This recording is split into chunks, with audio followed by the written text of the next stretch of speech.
گرم رکھتا تھا ہمیں سردی مغرب میں جو داغ، چیر کر سینہ اسے وقف تماشا کر دیں، شمع کی طرح جبین بزم گاہ عالم میں خود جلیں، دیدہ اغیار کو بینا کر دیں۔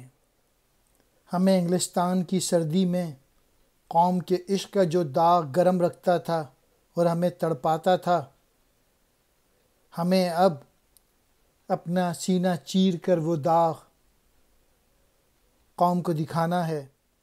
ہمیں شمع کی طرح زندگی گزارنی چاہیے جو خود تو جلتی ہے مگر دوسروں کو روشنی دیتی ہے۔